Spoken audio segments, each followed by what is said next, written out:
আমাদের গ্রাম বাংলাতেও এরকম পুজো হয়। শুধু শহরে দেখা যায় না, গ্রামেও অর্ধেক আছে।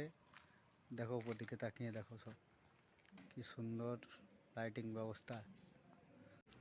গ্রাম বাংলার প্রতিমা, ক্লাবের নাম হচ্ছে মিলনী সংঘ ক্লাব। চলো দেখা যাক।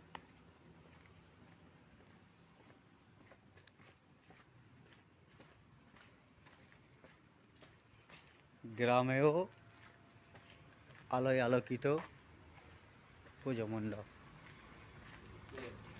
এই যে ভিডিও বানাইছি, চলে এসো।